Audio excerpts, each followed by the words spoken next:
Morning बच्चों। हम अपना जो टेस्ट सीरीज लेके आपके सामने 2 बार पिछली क्लासेस में आ चुके हैं। बिल्कुल। उसी को कंटिन्यू करने के लिए हम आज फिर से हाजिर हैं और नेक्स्ट 50 क्वेश्चंस के साथ जो आपके जेईई मेंस के एग्ज़ाम के लिए डायरेक्टली बेनिफिट करने वाले हैं। तो हम उनको स्टार्ट करते हैं। आपको थीम समझ में आ चुका है अभी लेक्चर का कि आपको क्या करना है, क्वेश्चंस को किस तरीके से अप्रोच करना है और किस तरीके से आपको आंसर का वेट करना है। आप खुद से ट्राई करो और फिर वेट करो कि हमने आपको उसको कैसे एक्सप्लेन करके दिया।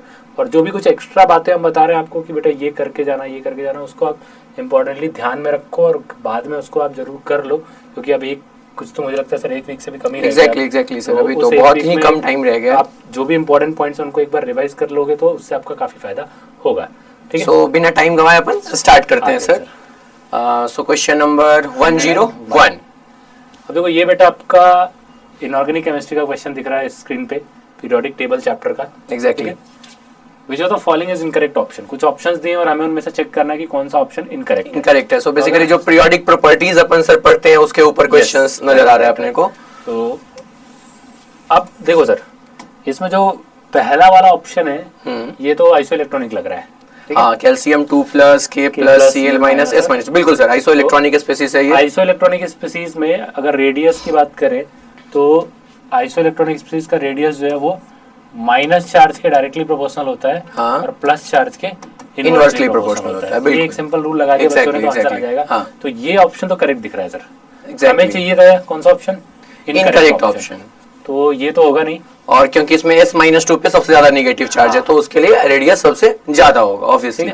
सेकंड ऑप्शन अगर देखा जाए तो वो एंथैल्पी, इलेक्ट्रॉन गेन एंथैल्पी की बात कर रहा है। तो सबसे ज्यादा नेगेटिव इलेक्ट्रॉन गेन एंथैल्पी जो है पीरियोडिक टेबल में किसकी होती है? क्लोरीन की। और ये बच्चों अपन याद करके रखते हैं क्लोरीन की इलेक्ट्रॉन गेन एंथैल्पी सबसे ज्यादा होती है और ऑक्सीजन फैमिली में ऑक्सीजन की सबसे कम होती है। Exactly sir. तो ये ऑप्शन भी हमारा करेक्ट लग रहा है। हाँ बिल्कुल। अगर मैं इलेक्ट्रॉनिक पे आऊँ तो इलेक्ट्रॉनिक में देखिए सेम फैमिली में तो ग्रुप आने पे जनरल ट्रेंड क्या है कि इलेक्ट्रॉनिगेटिविटी डिक्रीज करता है सर, तो ये भी सही है।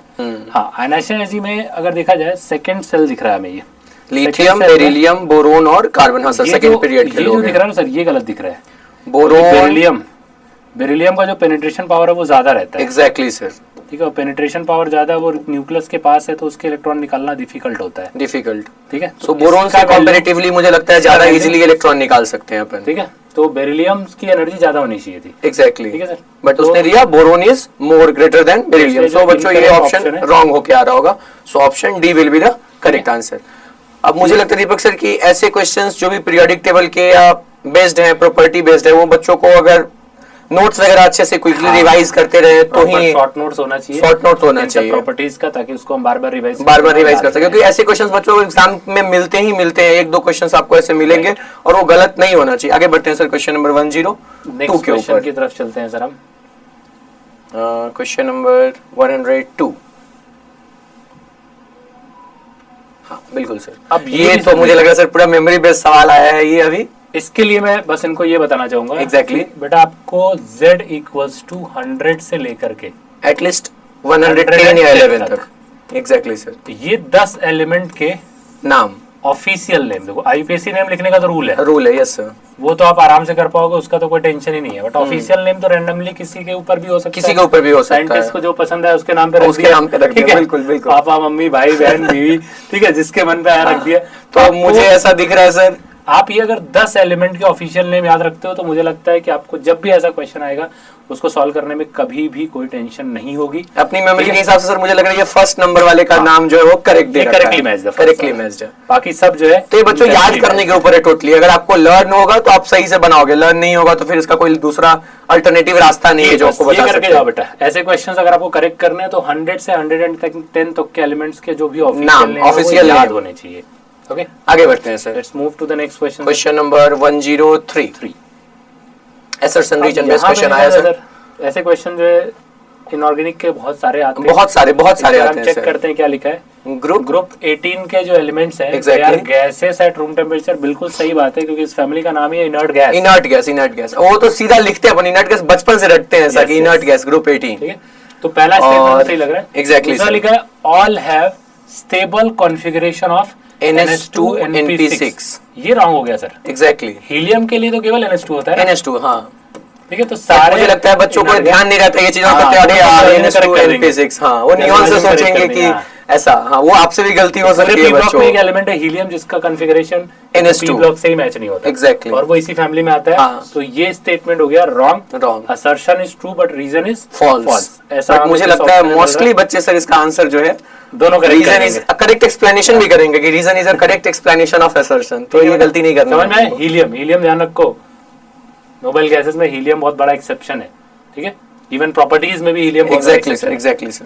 चलते आगे हैं बढ़ते हैं की सर, तरफ। क्वेश्चन नंबर 104 4 की तरफ। और इनऑर्गेनिक के क्वेश्चंस है वो इतने ही जल्दी बनते हैं, आपका भी स्पीड इतना फास्ट होना चाहिए कि आप क्वेश्चन अच्छे से सॉल्व कर सको। अब देखो यहाँ बेटा, क्रोमियम में मैं कुछ बेसिक एग्जांपल दे रहा हूँ। हाँ, अगर मैं न्यूट्रल ऑक्साइड की बात करता हूँ तो न्यूट्रल ऑक्साइड में आप कम से कम 4 नाम तो याद रखो ही, CO, exactly, NO, N2O N2O, and H2O, H2O। ठीक है। ये 4 ऑक्साइड आप याद रख लो न्यूट्रल में। उसके अलावा अगर मैं जनरल ट्रेंड की बात करूं तो जो मेटल के ऑक्साइड्स होते हैं वो जनरली बेसिक होते हैं सर। Exactly, sir. और नॉन मेटल वाले Acidic अगर मैं वो होते हैं। रूल से भी जाऊं तो ये तो न्यूट्रल हो गया, वो तो वहां से लिस्ट CO, दिख रहा है। yes, sir. तो मैं बी को किससे मैच कर दूंगा? R से। B B के को R से लिए मैच करके आंसर तो आ गया हमारा। एक ही ऑप्शन है ठीक है, सर, बट फिर भी ठीक है, लेकिन बता दीजिए फिर बच्चों के लिए एक बार। ये देखो, ये मेटल का ऑक्साइड है, एग्जैक्टली, ये भी मेटल का ऑक्साइड है, बट हमने डीएनए ब्लॉक में क्लियरली पढ़ा होगा क्रोमियम +3 का जो आयन है ना वो एम्फोटेरिक होता है। Exactly sir. उससे नीचे याद basic- कराते हैं अपन बच्चों को हाँ, जनरली। उससे नीचे बेसिक और उससे हाँ, ऊपर एसिडिक। एसिडिक। तो इसको हम मैच करेंगे एम्फोटेरिक से। ये बच गया आपका बेसिक MNO, में। बेसिक। और सिलिकॉन का नॉन मेटल oxide के जो है, ऑक्साइड्स एसिडिक होते हैं। तो इस हिसाब से जो करेक्ट ऑप्शन आ जाएगा वो आ और जाएगा डीएफ option ब्लॉक के अंदर ये बच्चों बताया जाता है chromium variable oxidation state show करता है, +6 तक जा सकते हैं क्रोमियम के right, अंदर। right, right. आगे बढ़ते हैं ठीक है sir, sir. Next question number 105। 5 की तरफ। ये तो आईपी का 105 सवाल आ गया की सर, बात करें। Ionization potential. ये जो हम लोग बच्चों ये की बात कर रहे थे उसके ऊपर famous family सबसे है। फेमस फैमिली ठीक है। आयनाइजेशन एनर्जी का जो सबसे फेमस फैमिली है वो यही है, बोरॉन फैमिली। और इसका जब ग्राफ, अगर बच्चा ग्राफ याद कर लेना हाँ। तो उसको आंसर तुरंत मिल जाएगा। ऐसा टिल्टेड W जैसा साइन होता है। Exactly sir. ठीक है, ऐसा होता है ग्राफ बोरॉन फैमिली के आयनाइजेशन एनर्जी का। ठीक है। अब देखो इधर मुझे एटॉमिक नंबर बढ़ता हुआ लेना है, तो ये जो है पहला एलिमेंट है वो कौन है? Boron. Second one is aluminium, gallium, indium और एंड थैलियम।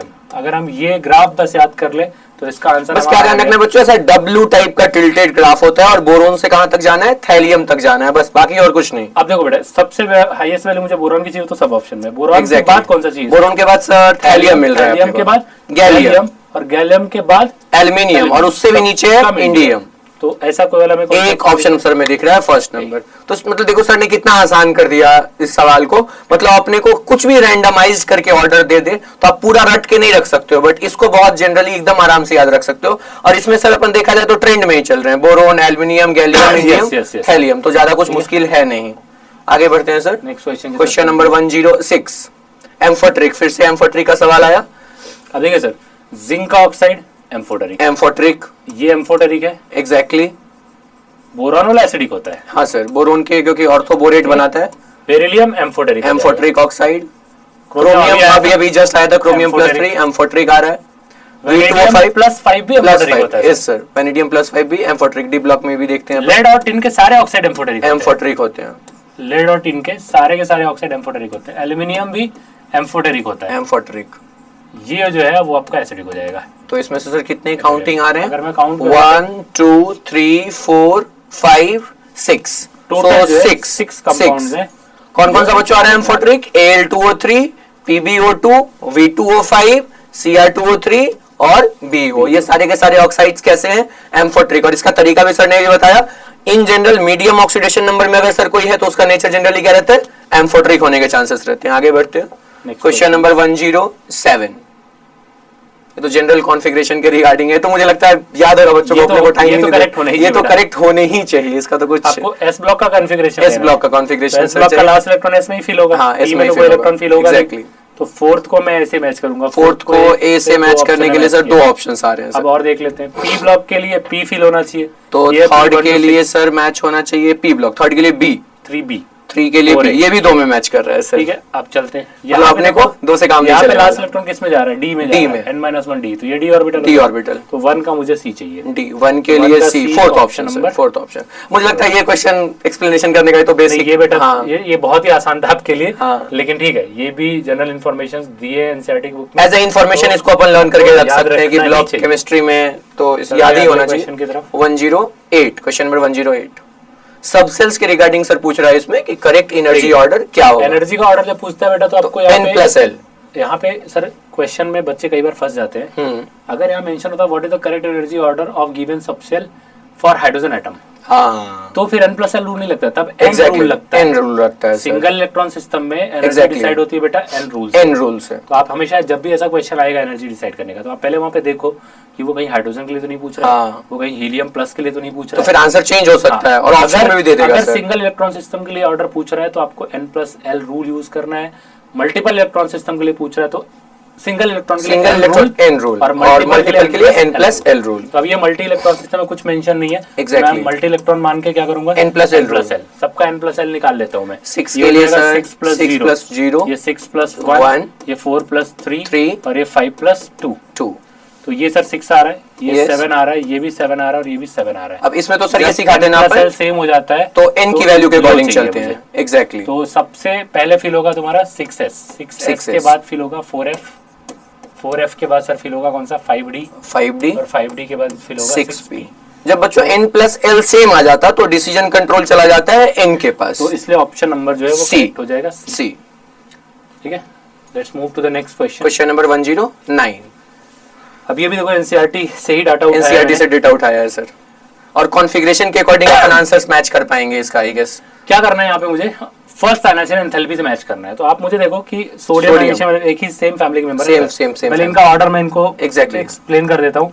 सोडियम का तो देखो सबसे कम होना चाहिए, एक ही इलेक्ट्रॉन। Exactly sir.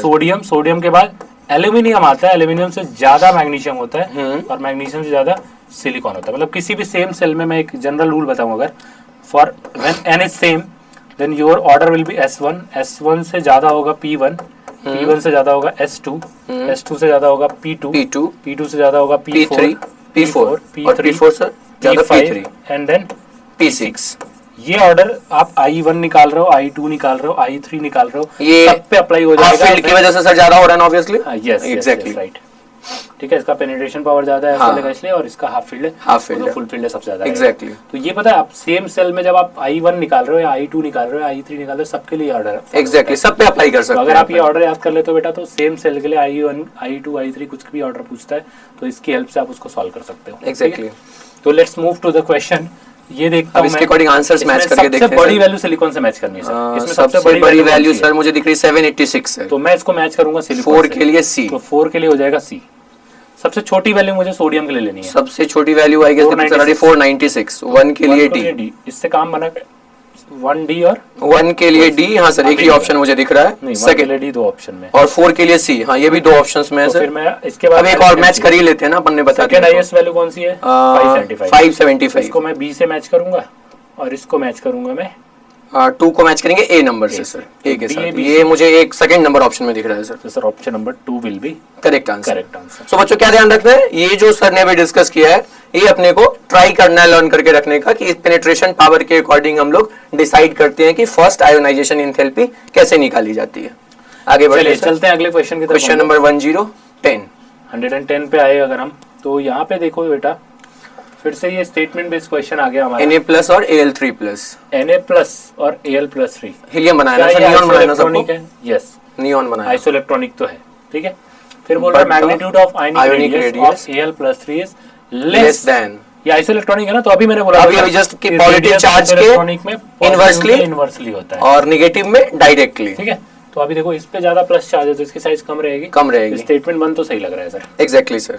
और स्टेटमेट 2 में जो लिखा द है effect of the magnitude of effective nuclear charge of outer cell electron in aluminium+3 is greater than in Na+। बिल्कुल सही बात है सर, सही बात। तभी तो साइज कम हो रहा है।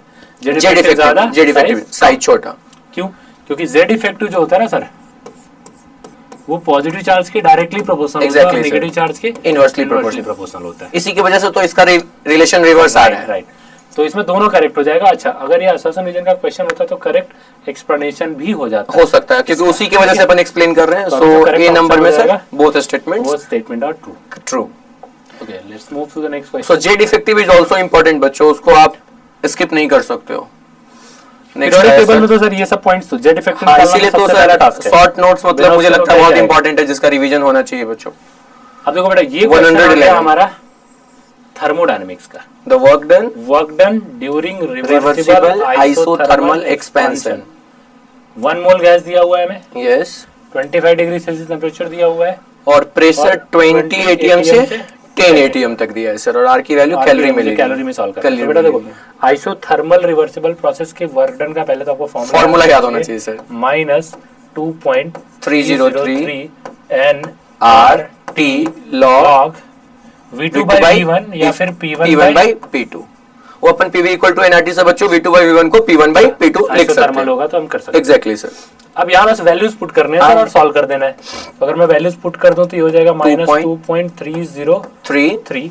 अच्छा एक चीज और सोचो सर, अगर बच्चा थोड़ा सा भी लॉजिकल दिमाग का होगा तो सॉल्व करना ही नहीं है, ये भी समझ सकते हैं। एक्सपांशन में work done is always negative. Exactly. और ऑप्शन में सर नेगेटिव कितने आंसर है? सिर्फ एक है। सेकंड तो ऑब्वियस बात है यही आने वाला आंसर। मतलब ये तुमको अगर लॉजिकली बहुत स्ट्रांग हो और तुमको पता है कि work done minus P delta we होता है और एक्सपेंशन में नेगेटिव वैल्यू होती है, कोई भी प्रोसेस एक्सपेंशन में होगा क्या बेसिकली सर, डेल्टा वी की वैल्यू पॉजिटिव होगी, तो ये माइनस साइन का कुछ होना नुकसान होना नहीं है, तो ये एज इट इज माइनस का माइनस। अगर तुम लॉजिक लगाओ तुम्हें इसको कैलकुलेट करना भी नहीं है, नहीं करना सेकंड ऑप्शन लगाना है, ठीक है, बट ऐसा हमेशा नहीं होगा, इसलिए हम आगे का कैलकुलेशन कर लेंगे। यहाँ पे आप वैल्यूज पुट करो, सॉल्व करो, सीधा सीधा बच्चों। प्रेशर के लिए P1 की वैल्यू कितना पुट करोगे? 20 एटीएम, और P2 की वैल्यू 10 एटीएम, और इस वैल्यूज को अपन रख दो 2.303।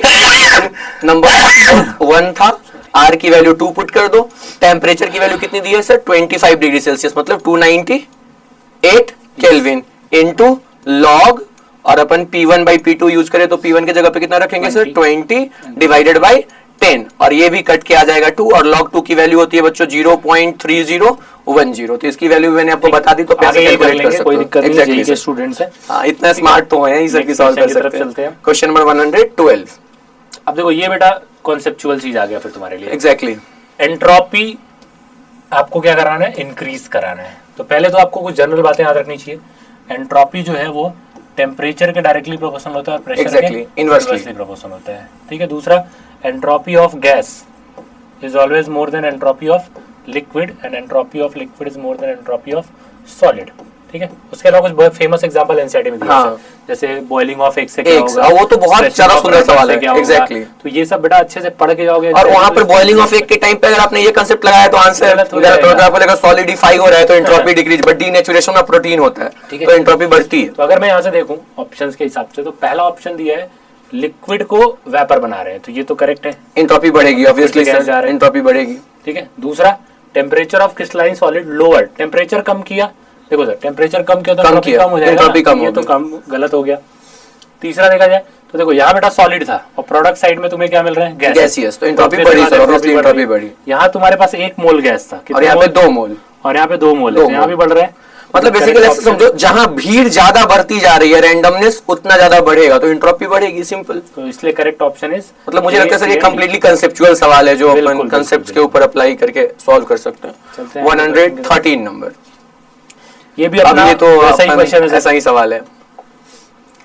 एडियाबेटिक प्रोसेस है अपने पास, हीट कांस्टेंट, रिवर्सिबल प्रोसेस है, इंटेंसिव प्रॉपर्टी और एक्सटेंसिव प्रॉपर्टी। पहले तो इन दोनों को आप अच्छे से जानते ही होगे। इंटेंसिव जो प्रॉपर्टीज होती है, इंटेंसिव अमाउंट पे डिपेंड नहीं करती, और एक्सटेंसिव डिपेंड जो अमाउंट पे डिपेंड करती है, तो उसके अकॉर्डिंग ढूंढ लेते हैं sir. Depends on amount of substance, extensive. D के लिए 4 सामने हो जाएगा, डी का, और डी के लिए सर 2 ऑप्शंस मुझे दिख रहा है, एक ये और एक ये, 2 में 4 दिख रहा है। बी को मैं सी को मैं मैच कर दूंगा 1 से, सी के लिए 1 में मैचिंग सिर्फ सर एक ही आ रहा है, ऑप्शन नंबर 2। ऑप्शन नंबर 2 देख लेते हैं। एडियाबेटिक जो प्रोसेस है उसमें हीट ट्रांसफर होता नहीं है, तो ये हो जाएगा no transfer of heat between system and surrounding. और रिवर्सिबल मतलब जो दोनों डायरेक्शन से होता है, फॉरवर्ड। इस क्वेश्चन का बच्चों पर्पस सिर्फ इतना है कि आपको थर्मोडायनेमिक प्रोसेसेस का एक शॉर्ट रिवीजन करा दिया जाए, कि आपको पता हो कि कौन सा प्रोसेस क्या होता है। और ये दोनों प्रॉपर्टी का दीपक सर कई बार सवाल आता है कि कुछ नाम दे दिए जाते हैं और पूछे जाते हैं कौन सा इंटेंसिव है और कौन सा एक्सटेंसिव है, तो काउंटिंग बेस्ड में भी सवाल पूछा जा सकता है उसका। चलते हैं अगले क्वेश्चन नंबर 114। 114 क्वेश्चन में अगर देखा जाए बेटा, तो यहाँ पे क्या है, consider the following statement and select the correct option. देखो एक चीज और याद रखो, अब आप तो वैसे जेई के स्टूडेंट हो, बार बार हाईलाइट नहीं कर सकते, बट नीट वालों को मैं हमेशा सजेस्ट करता हूँ कि आप जब पेपर सॉल्व करते हो तो ऐसे पॉइंट्स को हाईलाइट कर दिया करो। कई बार बच्चे इसमें करेक्ट जगह पे इनकरेक्ट समझ के कितनी बार गलतियां करते हैं सर, कि वो उस पॉइंट को क्वेश्चन लास्ट तक जाते हैं, लास्ट तक उनको ऐसा पता नहीं है कि करेक्ट पूछा है, इनकरेक्ट जल्दीबाजी में, तो वो सब चीजें हो नीट में नहीं सर। जेई वाले बच्चे भी कितने आते होंगे, अपने अभी टेस्ट सीरीज चलता है तो बच्चे आके कितनी बार बता के जाते हैं कि प्रॉब्लम हो रहा है। देखा जाए अगर यहाँ पे तो पहला ऑप्शन है thermodynamics is concerned about the rate at which a reaction proceeds. बिल्कुल नहीं, ये सीधा सरासर बात है, गलत बात है। ये तो थर्मोडायनेमिक चेंजेस ये के तो बारे में काइनेटिक्स बेसिकली बताता है ये चीज, रेट केमिकल के बारे काइनेटिक्स पे लेके गए हैं, केमिकल काइनेटिक्स पे लेके गए sir. Delta G is positive for a non spontaneous. सही बात है सर, ये तो स्टेटमेंट सीधा। मुझे लगता है आगे चेक करने का जरूरत भी, सिंगल करेक्ट है तो चेक भी नहीं करना बच्चों। ठीक है, enthalpy of sublimation of substance is equal to enthalpy of vaporisation. सही बात है, ये सब्लिमेशन ऑफ वेपराइजेशन। लेकिन हर केस में हो सर, मुझे ऐसा नहीं लगता जरूरी है। एग्जैक्टली, सब्लिमेशन मतलब होगा सॉलिड से गैस, गैस में वेपराइजेशन लिक्विड से गैस, लिक्विड से गैस, दोनों सेम नहीं हो सकता, दोनों स्टेप्स अलग अलग है। And there is an exchange of energy as well as matter between the system and the surrounding in a close system. नहीं, ये भी तो क्लोज है तो कुछ नहीं हो पाएगा ना, नहीं हो हो सकता है बट मैटर नहीं हो पाएगा, मैटर नहीं हो पाएगा। क्लोज सिस्टम का मतलब ही होता है पानी गर्म कर रहे हो और उसको पूरा पैक करके बैठे हो, तो बाहर से हीट ट्रांसफर हो सकता है, अंदर से बाहर जा सकता है, बट वाटर थोड़ी चला जाएगा, तो क्लोज है ना। तो इसलिए केवल एक ही ऑप्शन करेक्ट है sir, second option. Let's move to the next question number 115। The value of delta H minus delta U when 2 moles of solid. बहुत बहुत बहुत फेमस क्वेश्चन है जेई वालों के लिए। फार्मूला बेस दिया, इसमें कुछ दिमाग नहीं लगाना, बस वो थोड़ा सा इसको घुमाते हैं, क्योंकि डेल्टा H को मैं QP भी बोल सकता हूँ। हाँ, बिल्कुल बिल्कुल। और डेल्टा U को मैं QV भी बोल सकता हूँ। तो कई बार ऐसा वो करते हैं कि क्वेश्चन में बोल देंगे कि इस रिएक्शन का हीट कांस्टेंट टेम्परेचर पे, प्रेशर पे इतना है, तो कांस्टेंट वॉल्यूम वाला निकालो। फिर बच्चा सोचता है हीट कैसे निकाले, हीट का तो कोई स्पेसिफिक फार्मूला तो हमारे पास है ही नहीं। तो इस तरीके से उनके मन में आता है। मतलब बेसिकली बच्चों, सर ने जो नोटेशंस लिखा है वो आपको क्लियर हो रहा होगा। जो इंथैल्पी होती है वो कांस्टेंट प्रेशर पे डिफाइन होती है, और जो इंटरनल एनर्जी वो कांस्टेंट वॉल्यूम पे डिफाइन करते हैं, बस यही बात। हीट जब कांस्टेंट वॉल्यूम पे कैलकुलेट करते हो तो वो डेल्टा U के बराबर है, और जो आप हीट कैलकुलेट करते हो कांस्टेंट प्रेशर पे वो एंथैल्पी के बराबर है, डेल्टा H। तो यहाँ पे हमें पहले क्या करना है सर, कंबशन रिएक्शन लिखना है किसका, बेंजोइक एसिड का सर। तो पहले मैं वो लिख लेता हूँ। बेंजोइक एसिड की अगर मैं बात करूँ pH तो C6H5COOH हो गया, ठीक है। और ये तुम्हारा सॉलिड है, ऐसा क्वेश्चन में मेंशन्ड है। इसको मैं O2 के साथ रिएक्ट करूंगा, O2 तो गैस ही लेंगे हम। Exactly sir. प्रोडक्ट में बनेगा सर CO2 प्लस और H2O के लिए मुझे क्या लेना है, टेम्परेचर 300 केल्विन है ना सर। Yes sir. 300 केल्विन मतलब 27 डिग्री सेल्सियस, तो लिक्विड ही रहेगा, लिक्विड ही रहेगा बिल्कुल।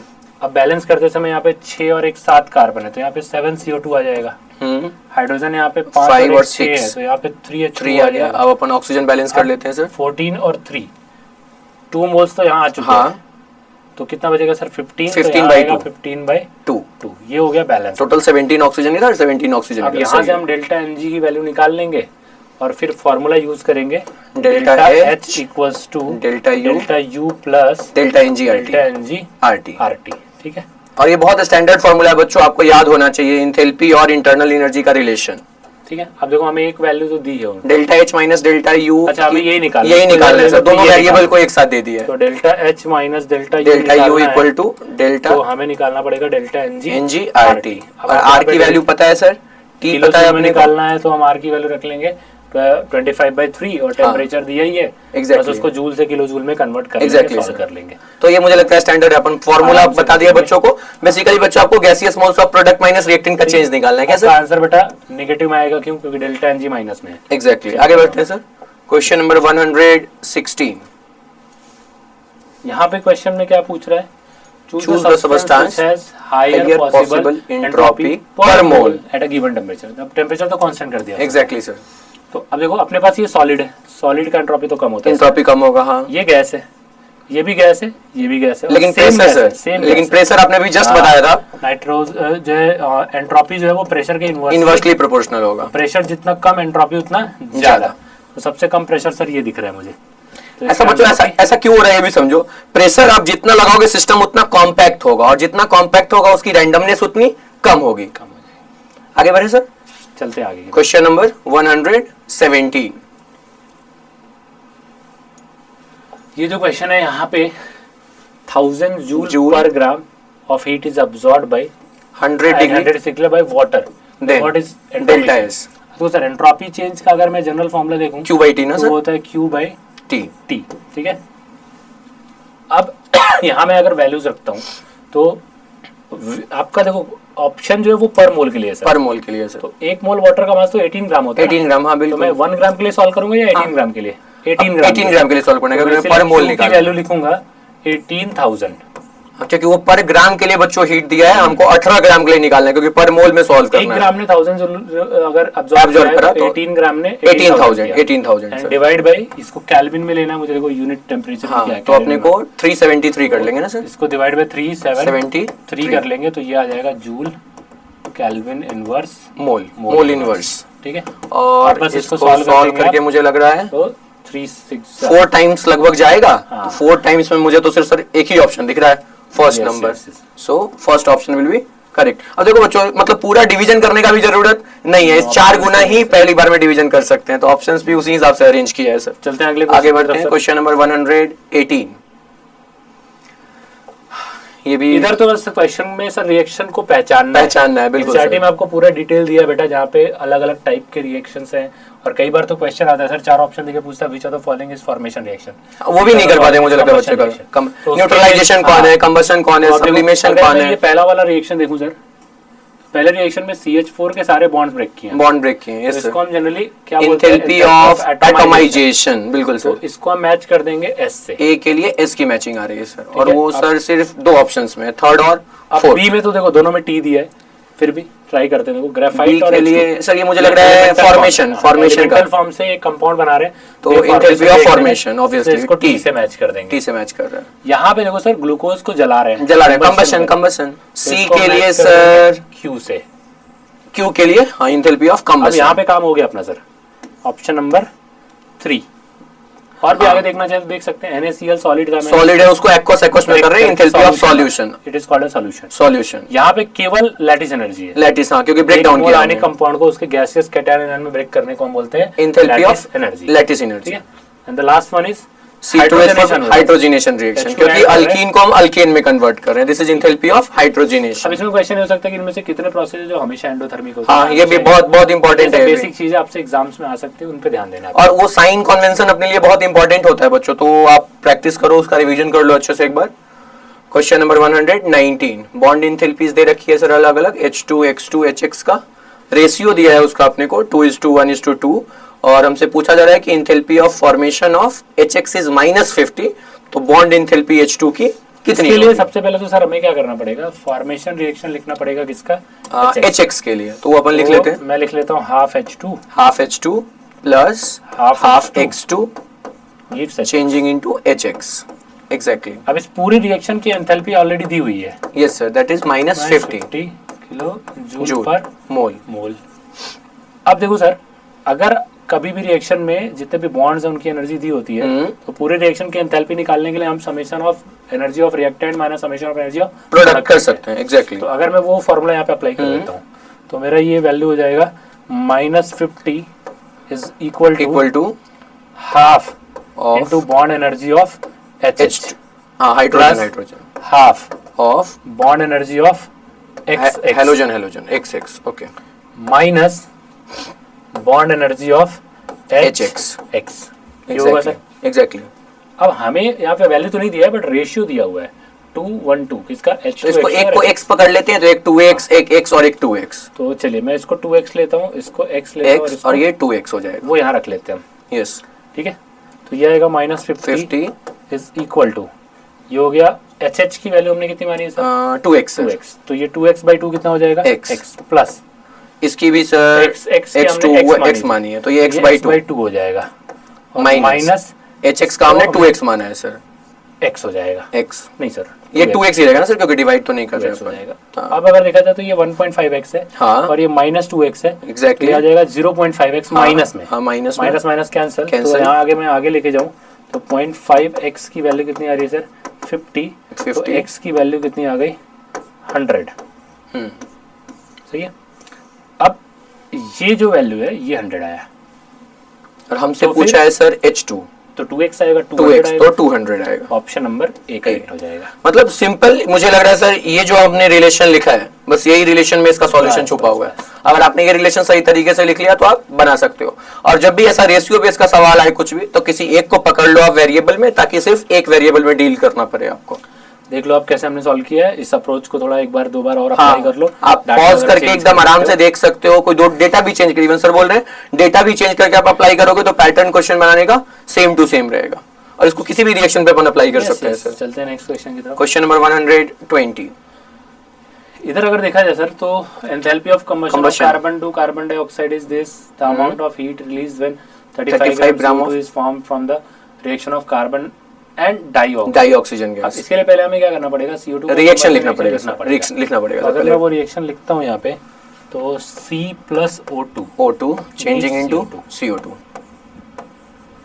अब ये जो वैल्यू दिया है सर वो 1 मोल के लिए दिया है ना, जब 1 मोल CO2 एग्जैक्टली, बट हमसे पूछा जा रहा है सर जब 35 ग्राम के लिए तो अगर मैं ऐसा बोलूं कि 44 ग्राम CO2 के बनने पे हाँ कितनी एनर्जी रिलीज हुई है? 390 सर, 390 किलो जूल। तो अपन 35 पे निकाल सकते बनना है 35 तो 35 ग्राम CO2 के बनने पे कितनी रिलीज होगी? 390 divided by 44 into 35 kilo joule. अब इसको अगर सॉल्व किया जाए सर तो 390 से तो कम ही आएगा, थोड़ा कम वैल्यू आएगा हाँ, क्योंकि इसका डिवीजन 1 से कम आएगा तो ऑब्वियसली तो आ ही नहीं सकता, 700 तो आ ही नहीं सकता। 390 से थोड़ा कम करना है तो कौन सा आएगा? 310। 245 बच्चों बहुत ज्यादा छोटी वैल्यू हो जाएगी तो उतना नहीं जाएंगे, और अगर आपको एब्सोल्यूट कैलकुलेशन चाहिए तो आप इसको आराम से कैलकुलेट कर सकते हो। आगे बढ़ने को ऑप्शन से खेलना सीखना है तो हमारा टाइम बचेगा और तब हम फेस और मुझे ऐसा लगता है सर हम लोगों ने जितना अब तक 120 क्वेश्चन डिस्कस किया उसमें हम लोगों ने ये इनफ हिंट दिया है कि अपन ऑप्शन से कैसे आंसर्स निकाल सकते हैं। जरूरी है ना, क्योंकि सर आपको 180 मिनट्स में 75 क्वेश्चन करने, हो सकता है कोई पेपर थोड़ा डिफिकल्ट और लिंक दिया जाए, आपको पूरा टाइम मैनेज करना भी सीखना है और वो आप इन सब तरीकों से जरूर सीख सकते हो। आप यहाँ से 10, 15, 20 सेकंड भी बचाओगे तो ऐसे 25 क्वेश्चन में 20 सेकंड बचा के बहुत टाइम बचता है। हाँ बहुत टाइम बचता है। अभी एक क्वेश्चन में आइडिया नहीं लगेगा, लेकिन उसको जब सीख जाएंगे बच्चे इस अप्रोच को तो उससे बहुत ज्यादा सेव होगा उनका टाइम। आगे बढ़ते हैं सर अपन नेक्स्ट क्वेश्चन नंबर 121। अपन एक क्वेश्चन आगे चले गए 121 को देखते हैं। ये इसमें क्या हो रहा है? In the reaction S+3/2 O2 gives SO3। अब देखो फिर से वही गेम है यहाँ पे। ये एक्सोथर्मिक रिएक्शन, और ये हम लोगों ने शायद प्रीवियस वीडियो में भी डिस्कस किया था। एक्सोथर्मिक है, उसको एंडो मत मान लेना। एग्जैक्टली ठीक है, और यहाँ पे भी ये एक्सोथर्मिक ही है। कितना रिलीज हो रहा है? 1 किलो कैलोरी। अब उसने बोला है कि heat of formation of SO2 को फॉर्मेशन करता हूँ तो क्या होगा, तो आप क्या करो इसमें हेस लॉ लगाओ सर। हाँ एग्जैक्टली, हेस लॉ के लिए क्या करना है, पहले मैं हीट ऑफ फॉर्मेशन लिखता हूँ SO2 का। अगर मैं हीट ऑफ फॉर्मेशन लिख रहा हूँ SO2 का तो मैं S को रिएक्ट करूंगा O2 के साथ, प्रोडक्ट बनाऊंगा SO2। मुझे इस रिएक्शन की एंथैल्पी चाहिए।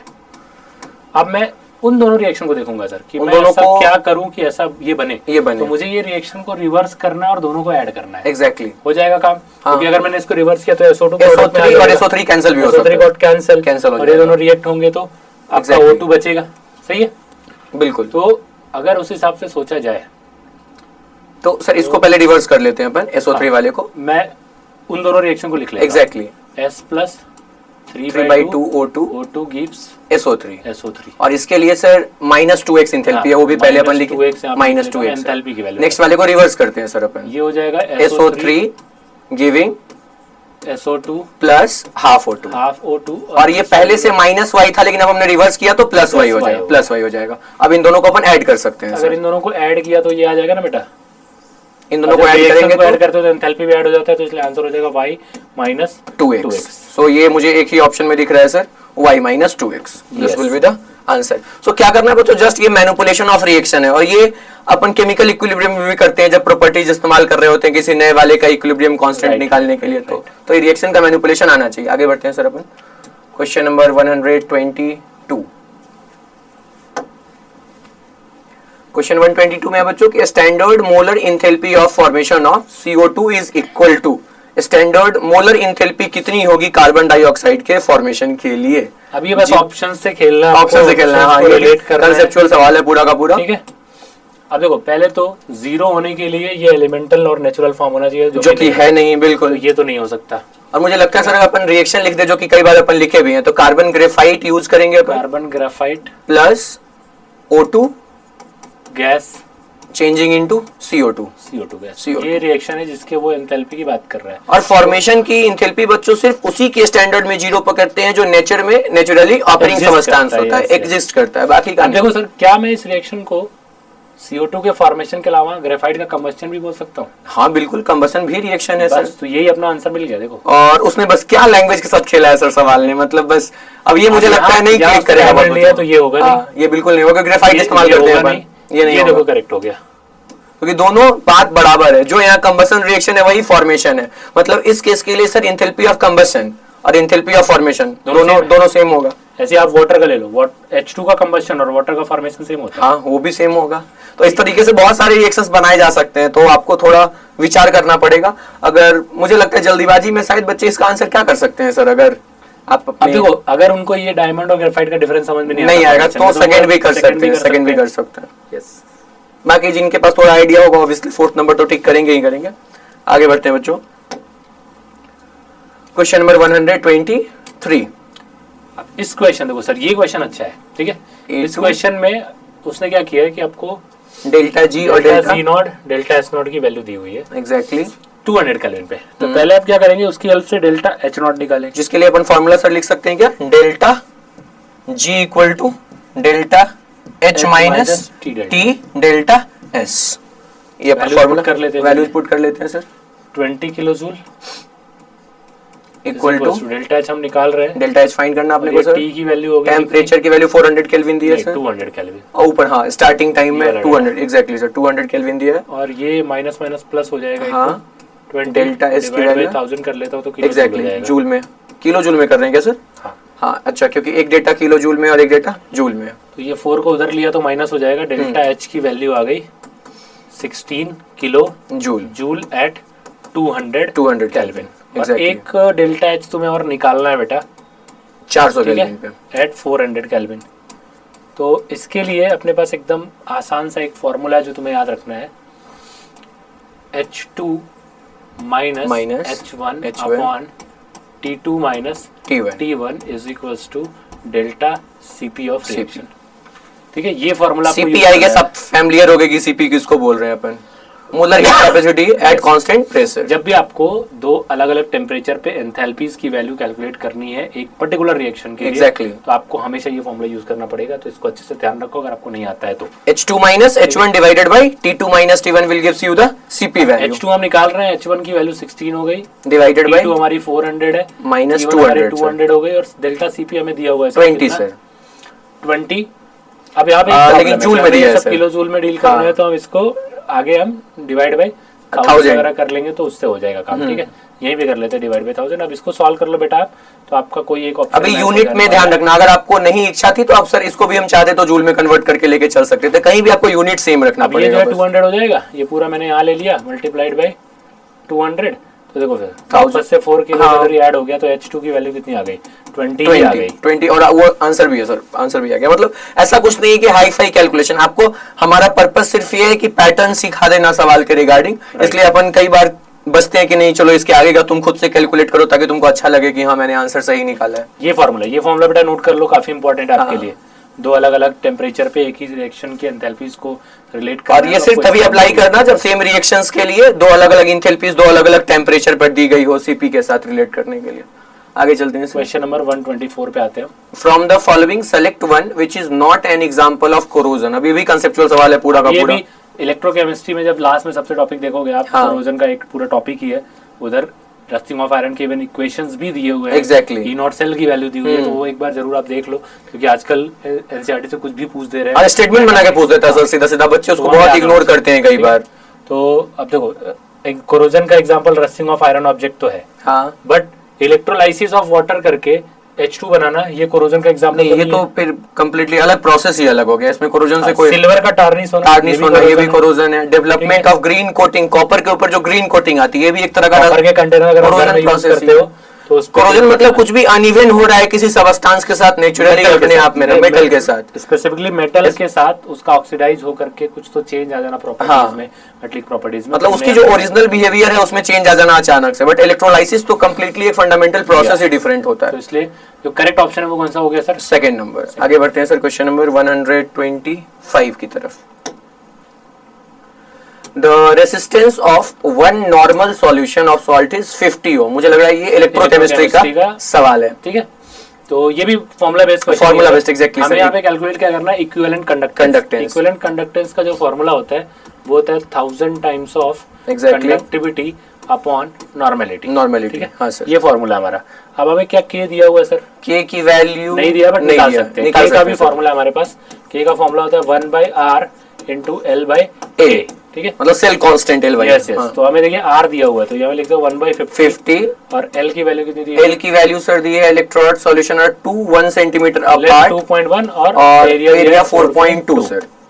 ठीक है, तो इससे मैं कैंसिल कर लिया 2, ये आ गया 1/100, दैट मींस 10⁻² आ गया। ठीक है, यूनिट क्या सारे सेम है, वो भी एक बार हाँ सर, सेंटीमीटर सेंटीमीटर में चाहिए, इधर भी सब सेंटीमीटर, अपन कोई प्रॉब्लम नहीं है सर, अपन डायरेक्टली पुट कर सकते हैं। तो मैं ये लाके वैल्यू यहाँ रख रहा हूँ, तो ये हो गया तुम्हारा 1000, के की वैल्यू 10⁻², और नॉर्मेलिटी सर क्वेश्चन में दी हुई है हमें 1। तो यहाँ से सॉल्व किया तो आंसर विल बी 10, और यूनिट इसका क्या होता है? Ohm inverse centimetre square equivalent inverse. और ये फॉर्मूला बहुत ज्यादा इंपॉर्टेंट है, ये हमने 1000 से क्यों मल्टीप्लाई किया है इस बात का भी ध्यान रखना, क्योंकि ये कॉमन यूनिट में सवाल पूछा गया है सेंटीमीटर में, इसलिए 1000 ऐसा यूनिट होता तो फिर ये 1000 से मल्टीप्लाई नहीं करते अपन। और इसमें वो फॉर्मूला भी अपन एक बार बच्चों को बता ही देते हैं, k/x × 1000, जब x सॉल्युबिलिटी के टर्म्स में देता है तब वो भी यूज कर सकते हैं। 126 की तरफ बढ़ते हैं सर आगे। Mass in gram of copper deposited by, ये तो सर मुझे लगा फैराडे लॉ के ऊपर पूछा गया है। फैराडे का जो फर्स्ट लॉ है बेटा, उसको सॉल्व करने के लिए दो फॉर्मूले याद कर लो आप। W इक्वल तो वेट निकालना हो तो MIT/N × 96500 ग्राम वेट हम निकाल रहे हैं। और अगर हम वॉल्यूम निकाल रहे हैं कि कोई भी कैथोड एनोड पे कौन सा वॉल्यूम रिलीज हो रहा है, तो उसके लिए तुम याद कर लो 22.4 × IT/N × 96500 लीटर। अगर ये दो फॉर्मूले आप याद रखते हो बेटा, फैराडे के फर्स्ट लॉ का कोई भी क्वेश्चन आएगा आप सॉल्व कर पाओगे। एग्जैक्टली, मतलब जो तुमको वैल्यूज दे रखा है, जो वैल्यूज दिया आपको यहाँ पे क्या समझ में आना चाहिए कि what is N, what is M, यहाँ पे M क्या लेना है, N क्या लेना है, आप नोटेशंस तो पता होने चाहिए सर कम से कम। बन रहा है कैथोड या एनोड पे जो चीजें बन रही हैं उसका मोलर मास और उसका एन फैक्टर यहाँ पे यूज करना है, ना कि रिएक्टेंट का। कई बार क्या होता है बच्चे गलती क्या करते हैं, वाटर इलेक्ट्रोलाइज होकर H2 बना रहे हैं, तो आप H2 का अमाउंट निकाल रहे हो ना, तो मोलर मास H2 का लेना है, एन फैक्टर भी H2 का लेना है। एग्जैक्टली, ठीक है। तो अभी देखो यहाँ पे अगर मैं कॉपर को डिपॉजिट कर रहा हूँ, पूछा ना कॉपर डिपॉजिट हो रहा है, yes, तो कॉपर तो है वो +2 से किस में डिपॉजिट हो रहा है? कॉपर में रिड्यूस हो रहा है, फैक्टर 2 लेंगे सर। एग्जैक्टली। और कॉपर का जो मास है वो क्वेश्चन में कितना लेना है? 63 ग्राम। तो मैं ये वाला फॉर्मूला लगेगा ना, वेट निकालना W वाला। तो मैं यहाँ पे अगर वैल्यू रखूँ 63/2, हाँ, नंबर ऑफ इलेक्ट्रॉन्स बच्चों 2 है, 2 इलेक्ट्रॉन से रिड्यूस हो रहा है। और करंट की वैल्यू दी हुई है क्या सर? करंट की वैल्यू सर डायरेक्टली 9.6487 एम्पीयर। और टाइम की वैल्यू 100 सेकंड भी रखना है, मिनट में होगा तो भी सेकंड में करना है उसको। और ये जो ऑलरेडी पुट किया 96487। अब देखो क्वेश्चन में मेंशन कर दिया है इसने, इसलिए अपन यूज कर रहे हैं वहां पे, नहीं तो 96500 रखते। अब मैं इसको डिवाइड करूंगा तो यहाँ आएगा, इससे डिवाइड करूंगा। और मुझे लग रहा है सर वो वैल्यूज भी इतना सुंदर तरीके से अरेंज किया है कि वो कटने जैसी वैल्यू ही अरेंज करके दी हो गया तुम्हारा 0.63/2 ग्राम। अब इसको सॉल्व करेंगे और इसको सॉल्व करेंगे अपन तो सर वैल्यू आएगा 0.315 सेकंड नंबर। तो बेसिकली क्या है, इसी दो फार्मूला के ऊपर अपन रिवॉल्विंग क्वेश्चंस है और फैराडे लॉ पे क्वेश्चंस आते हैं, इंपॉर्टेंट है। आप ये दो फॉर्मूले जरूर याद करके रखो। हाँ, इसका सेकंड लॉ का अगर क्वेश्चन है, इसमें कुछ और थियोरेटिकल क्वेश्चन आते हैं, उसके लिए बस इतना याद रखो कि जब आप एक फैराडे चार्ज पास करते हो इलेक्ट्रोड पे, किसी भी इलेक्ट्रोड पे कुछ भी बनाने के लिए, तो उस सब्सटेंस का 1 ग्राम इक्विवेलेंट बनता है। मतलब अगर मैं 9 ग्राम एल्यूमिनियम बनाना चाहता हूँ, 1 फैराडे काम हो जाएगा। 18 ग्राम बनाना चाहता हूँ तो 2 फैराडे लगेगा। 27 ग्राम बनाना चाहता हूँ तो 3 फैराडे लगेगा। अगर मैं 11.2 लीटर H2 बनाना चाहता हूँ, 1 फैराडे में हो जाएगा। 22.4 लीटर H2 बनाना चाहता हूँ तो 2 फैराडे लगेगा। ऐसी O2 के लिए 5.6 लीटर 1 फैराडे बन जाएगा। ये सब कैसे आ रहा है? इक्विवेलेंट मासेस और वॉल्यूम्स आपको समझ, मतलब ये एकदम एग्जैक्टली डेफिनेशन है फैराडे लॉ जब अपन पढ़ाते हैं इक्विवेलेंट वाला। तो चलिए अगले क्वेश्चन की तरफ चलते हैं बेटा। 127 नंबर क्वेश्चन। ये तो बच्चों DHO इक्वेशन का सवाल आ गया। अब ये भी कॉन्सेप्चुअल है। देखो ये जो ग्राफ है, ये ग्राफ जो है वो किसके ऊपर अप्लाई होता है? Strong electrolyte. ये वीक के लिए है ही नहीं। तो जब आप ऐसा ग्राफ बनाते हो lambda naught M versus √C, तो एक तो ये ऐसा आता है और एक जो है ऐसा ग्राफ आता है, ये वीक इलेक्ट्रोलाइट का होता है और ये वाला स्ट्रॉन्ग इलेक्ट्रोलाइट के लिए। तो ये इक्वेशन केवल स्ट्रॉन्ग इलेक्ट्रोलाइट पे अप्लाई होगा। और आप देखो ध्यान से, तो NaCl स्ट्रॉन्ग इलेक्ट्रोलाइट है, CaCl2 स्ट्रॉन्ग इलेक्ट्रोलाइट है, so all of the above. तो answer all of the above. मतलब सीधा तुमसे उठा के पूछ लिया कि ये रहा इक्वेशन और इस इक्वेशन के लिए बताओ कि लैम्डा नॉट M या लैम्डा CM, या फिर वो ऐसा ग्राफ बना के देगा। मान लो तुम्हें ऐसा एक ग्राफ बना के दे दिया और 4 ऑप्शन दे दिया, लैम्डा नॉट M और √C। ठीक है, पहला ऑप्शन दे दिया मैंने KCl, दूसरा ऑप्शन दे दिया मैंने NaCl, तीसरा ऑप्शन दे दिया मैंने HCl और चौथा ऑप्शन दे दिया मैंने NH4OH। बस ये फोर्थ किसके नंबर लिए वीक है, वीक वाला टिक कर लेंगे वीक का, इसलिए ऑप्शन नंबर 4 पे ही अप्लाई हो सकता है। ठीक है, स्ट्रॉन्ग इलेक्ट्रोलाइट के लिए ही ऐसा स्ट्रेट लाइन करवाता है, जो कि y = mx + c के अकॉर्डिंग दिख भी रहा होगा आपको। आगे बढ़ते हैं सर क्वेश्चन नंबर 128 की तरफ। दो हाफ सेल ऑफ रिएक्शंस दे रखे हैं और हमसे पूछा कि ई नॉट सेल बताइए कि फिजिबल रेडॉक्स रिएक्शन के लिए क्या होगा। तो ये नॉस्ट इक्वेशन के ऊपर क्वेश्चन है। फिजिबल रेडॉक्स रिएक्शन के लिए ई नॉट सेल पॉजिटिव ही आना चाहिए। एग्जैक्टली। उसने फिजिबल का पूछा है तो नेगेटिव वाला तो गेम से पहली बार। तो एक ही ऑप्शन सर, लेकिन इस बार डिस्कार्ड कर सकते हैं, इस बार ज्यादा स्मार्ट तो नहीं सकता अगर फिजिबल है तो सेकंड ऑप्शन को अपन डिस्कार्ड कर लेते हैं। इनको जरा ध्यान से देखा जाए सर, तो दोनों रिएक्शन ऑक्सीडेशन के हैं, ये भी ऑक्सीडेशन है और ये भी ऑक्सीडेशन है। तो अपन दोनों वैल्यूज कंपेयर करेंगे, दोनों की एसओपी वैल्यू दी हुई है, एग्जैक्टली स्टैंडर्ड ऑक्सीडेशन पोटेंशियल, और हमें क्या पता है जिसका ऑक्सीडेशन पोटेंशियल ज्यादा उसके ऑक्सीडेशन की टेंडेंसी ज्यादा है। तो एसओपी वैल्यू सर ज्यादा अच्छी इसकी लग रही है सर। हाँ, तो अगर मैं ई नॉट सेल की बात करता हूँ तो ई नॉट सेल निकालने का एक फॉर्मूला है SOP of anode minus SOP of cathode, और एनोड पे होता है ऑक्सीडेशन और कैथोड पे होता है रिडक्शन। तो हमें बस ये पहचान लेना है कि कौन सा इलेक्ट्रोड ऑक्सीडेशन करने वाला और कौन सा रिडक्शन करने वाला है, और वहां से डाटा उठा लेना। तो इसके ई नॉट की वैल्यू कम नेगेटिव है, इसके ई नॉट की वैल्यू ज्यादा नेगेटिव है, तो बड़ी वैल्यू हो गई है। ये वाली वैल्यू मैं यहाँ पे लूंगा, एग्जैक्टली -0.54 और ये माइनस माइनस प्लस 0.77। तो ये जो वैल्यू आ जाएगी सर, ये वैल्यू आ जाएगा सर आपको 0.23 वोल्ट। सो सी नंबर ऑप्शन पॉजिटिव ही आएगा क्योंकि फिजिबल रिएक्शन। करेक्ट ऑप्शन हो जाएगा वो सी हो जाएगा। और ये बच्चों एसओपी दिया था, ये माइनस में था, बट हम इसको एसओपी में यूज नहीं कर सकते हैं, इसलिए यहाँ पे वापस से माइनस साइन लगाया गया, तो इसलिए माइनस और माइनस दोनों साइन मिलकर एग्जैक्टली। ठीक है, चलते हैं हम अगले क्वेश्चन की तरफ। Question number 129। ये क्वेश्चन भी बहुत फेमस है बेटा, बहुत फेमस है सर। ठीक है, यहाँ पे अगर तुम ध्यान से देखो तो तुम्हें ई नॉट सेल की वैल्यू कैलकुलेट करनी है, और क्या क्या गिवन है, ईएमएफ दिया हुआ है ना। ईएमएफ सर अपने को फाइंड करना है basically, E not cell, E cell की वैल्यू, ई नॉट सेल अपने को फाइंड करना है, और ई सेल दिया हुआ है। इक्वेशन का जो फॉर्मूला होता है वो होता है E cell equals to E not cell minus 0.06/n into log Q। और log Q तो बच्चे फाइंड कर सकते हैं, उसके लिए दो सेपरेट रिएक्शंस लिखने पड़ेंगे अपने को। अब ये वाली वैल्यू हमारी हो गई 0.43 जो क्वेश्चन में दी हुई है। एग्जैक्टली, ई नॉट निकालना है सर। निकाल रहे हैं ई नॉट, ये हो गया -0.06, और n की वैल्यू इस रिएक्शन में देखी जाए सर, n की वैल्यू 2 होगी सर, 2। ये हो जाएगा log Q का फॉर्मूला अगर देखूं मैं सर, तो ये हमारा प्रोडक्ट है, तो copper +2 divided by silver plus का स्क्वायर। हाँ, सिल्वर प्लस का स्क्वायर। वो इसलिए बच्चों क्योंकि जब आप रिएक्शन सेपरेट करके लिखोगे तो उसको 2 से मल्टीप्लाई करना पड़ेगा जोड़ने के लिए। 2 इलेक्ट्रॉन लूज किया तो गेन भी 2 इलेक्ट्रॉन बिल्कुल सर।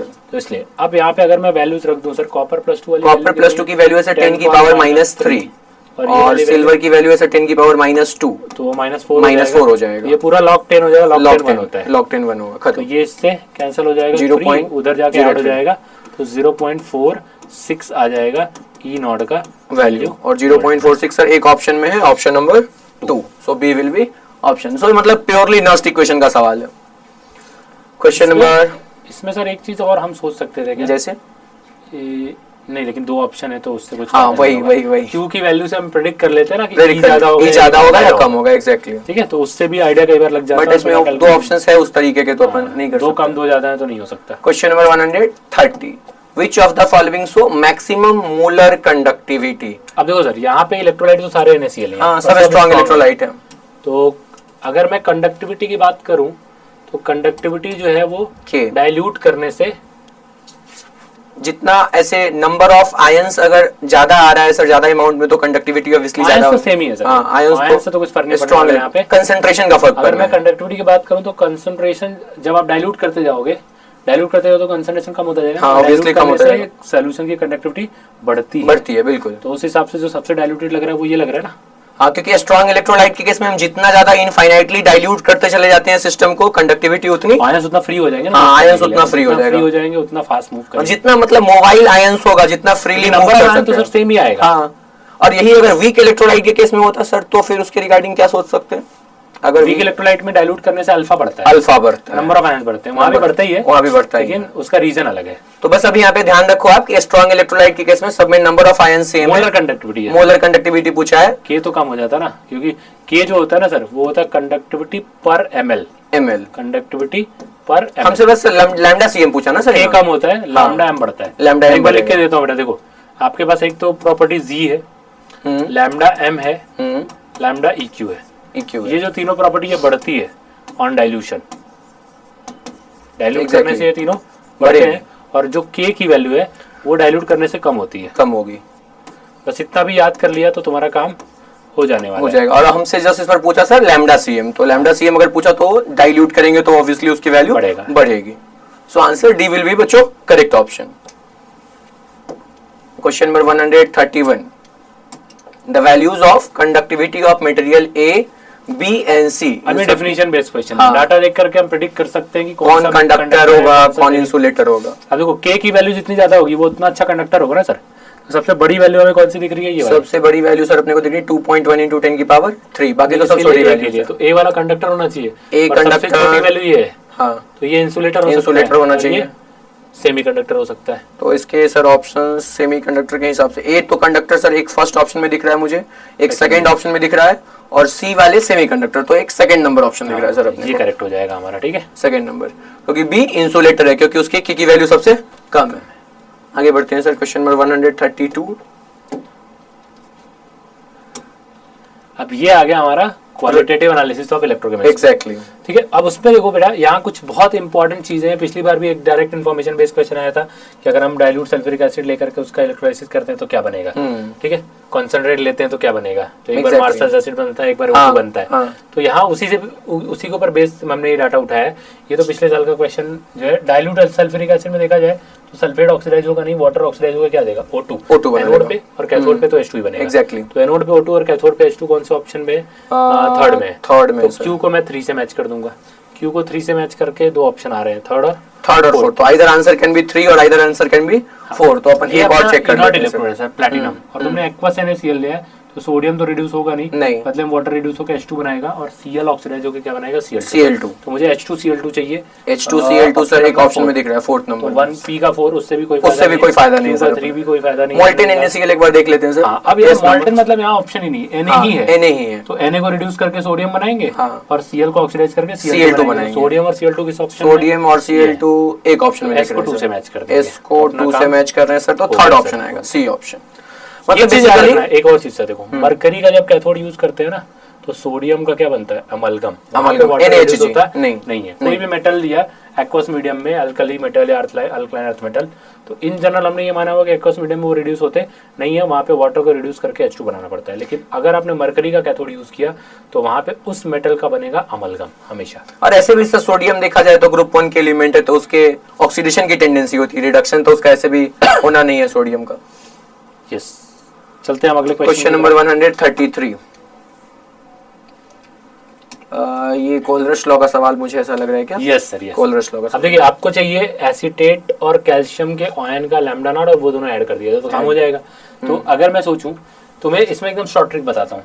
तो फाइनल तुम्हें चाहिए उसमें जो भी दो आयंस है उन दोनों को कॉमन देख के ऐड कर दो। ऐड करना है। इसमें कैल्शियम है, हाँ है। इसमें एसीटेट है, हाँ है। बट मुझे एसीटेट 2 चाहिए, तो मुझे इसकी वैल्यू को 2 से गुना मल्टीप्लाई करना है, और फिर जो बचा उसको माइनस करना है। अब देखो यहाँ तुम्हें 2 Na हो गया, तो यहाँ भी 2 Na होना चाहिए, तभी तो कैंसिल होगा।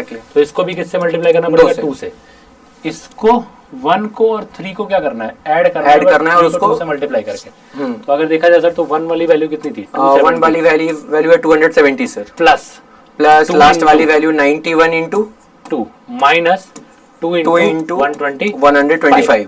तो अगर मैं ये सॉल्व करूं तो ये कितना हो जाएगा? 182 और 270 प्लस 182 माइनस 250। यहाँ से 20 और 202 बच जाएगा। 202 एक ऑप्शन है सर फोर्थ में, ठीक है। तो final answer is 200।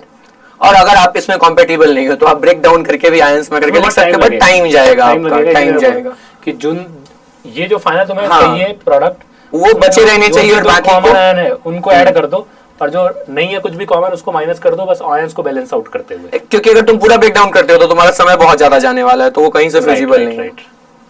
Question number 134, the reversible work done by a galvanic cell is equal to, किसके बराबर होगा? अब देखो ये सीधा फॉर्मूले में पूछ दिया इन्होंने। हाँ, जब गैल्वेनिक सेल की बात करते हो आप, तो डेल्टा जी जब भी आपने डिफाइन किया होगा तो वर्क डन के नेगेटिव के बराबर। एग्जैक्टली, फॉर्मूला ही है सीधा। Exactly, minus N F E maximum work done पूछा जाए तो वो इसी के वैल्यू के नेगेटिव अपोजिट साइन के साथ बराबर होता है। सीधा सा आंसर हो जाएगा decrease in its gives energy. वो डेल्टा जी बेसिकली बच्चों NFE के बराबर लिखते हैं अपन माइनस में, तो गैल्वेनिक सेल का W मैक्स निकालना है तो माइनस वो घटेगी वैल्यू। नेक्स्ट बढ़ते हैं सर 135 के ऊपर। Which of the following statement is correct, इसमें से कौन सा बच्चों करेक्ट स्टेटमेंट है? पहला ऑप्शन देखो, the value of electrode potential depend on stoichiometry of half cell reaction as it is an extensive property. ये तो मुझे नहीं लग रहा कि ये ट्रू स्टेटमेंट है, इनकरेक्ट है क्योंकि यहाँ पे एक्सटेंसिव लिख दिया है। एक्सटेंसिव लिख दिया है, इसको इंटेंसिव लिखना चाहिए। सेकंड नंबर पे लिखा sir, in electrolytic cell cathode is negative electrode whereas in galvanic cell cathode is positive electrode. हाँ, ये तो बहुत ट्रू बात है, एकदम इंफॉर्मेशन बेस्ड सवाल है। Cell reaction is spontaneous if delta G is positive. नहीं, सरासर गलत बात, delta G should be negative और ई सेल शुड पॉजिटिव। अभी भी डिस्कस किया था हम लोगों ने। And fourth number, the potential of individual half cell can be measured. नहीं, कभी कभी कंप्लीट सेल का पूरा पोटेंशियल अपन मेजर करते हैं, हाफ सेल का पूरा एक टेबल दिया है जहां वैल्यू दी होती है। एग्जैक्टली, और उसके लिए भी सर अपन हाइड्रोजन इलेक्ट्रोड का इस्तेमाल करके उसको निकालते हैं। तो सिर्फ हाफ का नहीं अपन मेजर कर सकते हैं। तो एक ही स्टेटमेंट करेक्ट है बच्चों, second number. Question number 136. For the third period element, the correct increasing order of first ionization energy. अभी सर आपने penetration power वाला जो चीज डिस्कस किया था, उसका यूज करेगा। एक मैग्नीशियम एल्यूमिनियम में, एक फास्फोरस और सल्फर में। एग्जैक्टली, फास्फोरस सल्फर में फास्फोरस ज्यादा होना चाहिए, तो ये रॉन्ग हो गया, ये भी रॉन्ग हो गया, ये दोनों तो करेक्ट है।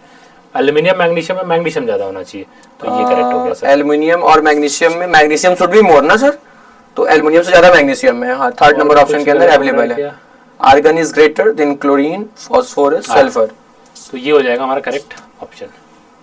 सल्फर से फास्फोरस ज्यादा होगा और एल्युमिनियम से मैग्नीशियम ज्यादा होगा। yes. इसके हिसाब से थर्ड नंबर क्या? हाँ, P4 से P3 ज्यादा होता है ना सर? P4 से P3 ज्यादा अच्छा होगा। yes. 137. The correct order of decreasing second ionization enthalpy. अब यहाँ पे फर्स्ट नहीं बच्चों कंपेयर करना है अपने को, सेकंड आईपी वैल्यू या सेकंड आयोनाइजेशन एनर्जी कंपेयर करना है। ये थोड़ा इंटरेस्टिंग हो जाएगा तुम्हारे लिए, क्योंकि ये कंपेयर करने के लिए बेटा आप क्या करो, पहले फर्स्ट निकालना पड़ेगा, फर्स्ट निकाल के सेकंड वाला कॉन्फ़िगरेशन लिख लो। कॉन्फ़िगरेशन लिखना ज्यादा बेटर टाइप है। बात करूं सर, टाइटेनियम से अगर मैं एक इलेक्ट्रॉन निकाल दूं, एक इलेक्ट्रॉन निकालूं सर, तो इसका कॉन्फ़िगरेशन 22 है, तो अगर मैं आर्गन करके लिख सकते हैं सर 3d2 4s2 था ये। हाँ, एग्जैक्टली, एक इलेक्ट्रॉन में निकालूंगा तो 4s से निकलेगा ना, 4s, तो ये 3d2 और 4s 1 हो चुका है। ठीक है, अब मैं यही वेनेडियम के लिए लिखता हूँ, तो वेनेडियम के लिए सर 3d3 4s2 लिख सकते हैं अपन।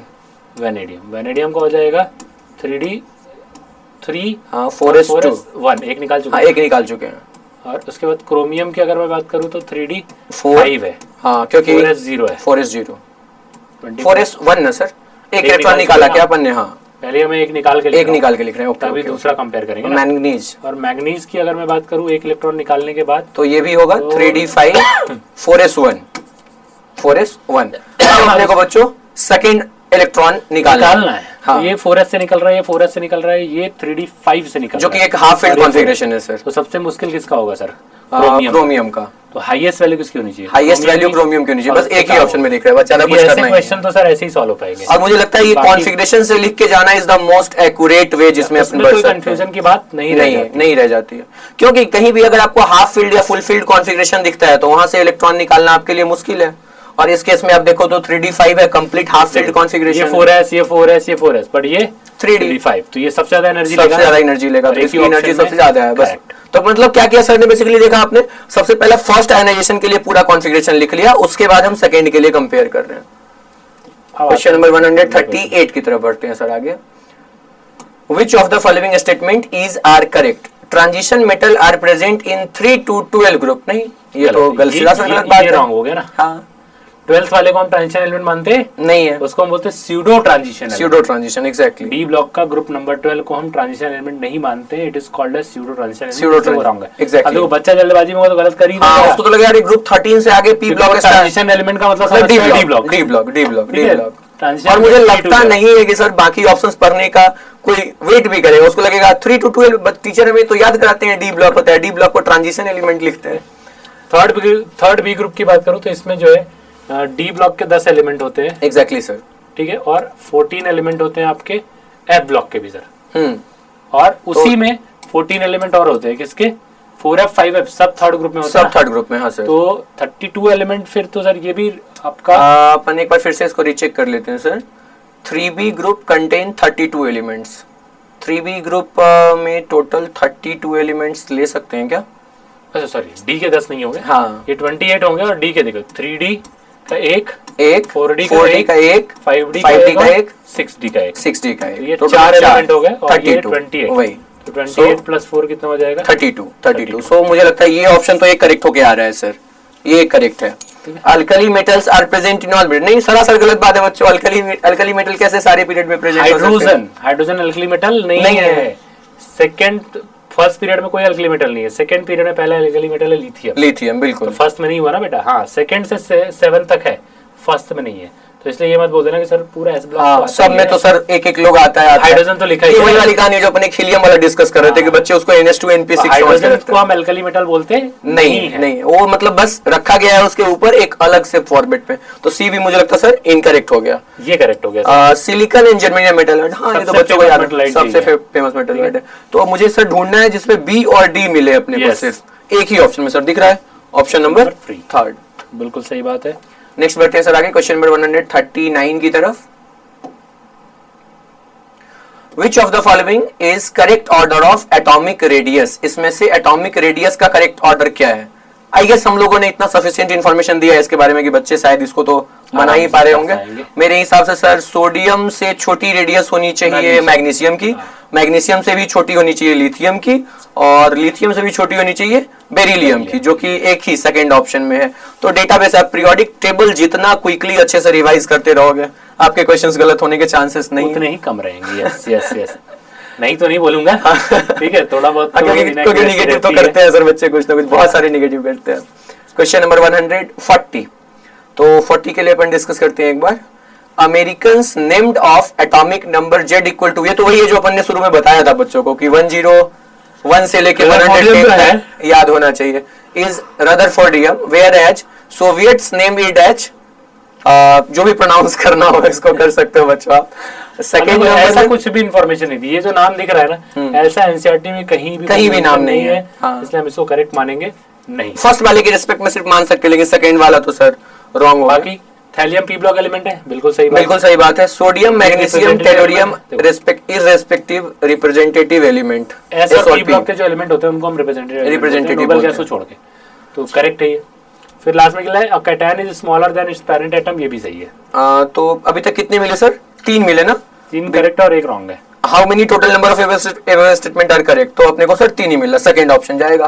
पहला वाला भी बच्चों हो जाता करेक्ट कब, जब ये मेंशन किया हुआ नहीं होता तो अपन आंसर 4 करते। आगे बढ़ते हैं सर क्वेश्चन नंबर 141 की तरफ। For a certain thermochemical reaction P giving Q at T equal to इतना, the value of delta H equal to 50 kilo joule and delta S, then value of equilibrium constant. इसके लिए हमें delta G naught निकालना, delta G naught निकालना पड़ेगा, फिर equation use करना पड़ेगा delta G not equals to minus RT ln Q, ln K basically है ना सर। तो अगर मैं यहाँ से मुझे लगता है फार्मूला लिख देंगे बच्चों के लिए, उतना सफिशिएंट होगा। Equals to delta H not minus T delta, ठीक है बेटा, पहले इस फार्मूले से आप निकालो डेल्टा जी नॉट, और उसके बाद आप एक फार्मूला यूज करो delta G not equals to minus RT ln K।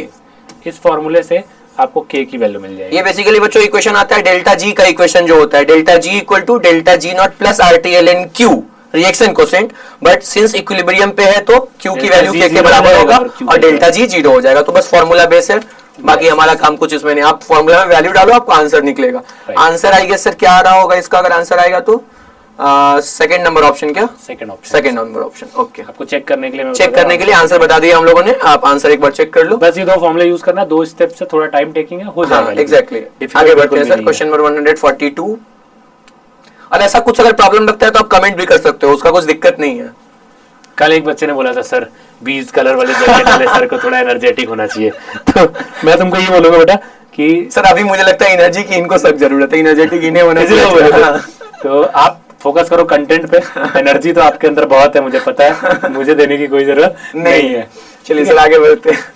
142 2 mole of an ideal gas expand reversibly and isothermally from 10 liter to 100 liter, then calculate entropy change। अब देखो sir क्या बोल रहे हैं, ध्यान दो, litre, decimetre cube is equivalent two litre. वो बच्चों को वो भी मुझे लगता है यूनिट कन्वर्जन में बहुत प्रॉब्लम होता है। अब यहाँ पे देखो 2 काम है, एक तो एंट्रोपी चेंज निकालना, ऊपर से सिस्टम का नहीं निकालना है सर, सराउंडिंग का निकालना। देखो मैं सिस्टम के एंट्रोपी चेंज का फॉर्मूला बताता हूँ। आइसोथर्मल के लिए अगर कभी भी कोई आइसोथर्मल प्रोसेस है तो आइसोथर्मल के एंट्रोपी चेंज का फॉर्मूला होता है NR/ln V2/V1 या P1/P2 का। एग्जैक्टली। इससे जो वैल्यू आएगा वो सिस्टम का आएगा, सिस्टम का बस साइन चेंज कर देंगे, सराउंडिंग हो जाएगा। रिवर्सिबल में सिस्टम सराउंडिंग की वैल्यू सेम और अपोजिट होती है। एग्जैक्टली। इरिवर्सिबल में बेटा ऐसा नहीं होता है, इरिवर्सिबल का total entropy change of universe हमेशा पॉजिटिव होता है और रिवर्सिबल का 0 होता है। ठीक है, तो उस पॉइंट का ध्यान रखना है। मतलब यहाँ पे बेसिकली अपने को सर सिस्टम का निकाल के विथ माइनस साइन करना है, तो अपने को सराउंडिंग मिल जाएगा। अगर मैं यहाँ वैल्यूज रख दूं तो ये हो जाएगा नंबर ऑफ मोल्स 2 है सर, 303 into 2 किलो जूल में, जूल में सर, ठीक है, जूल में 25/3 और ये हो जाएगा log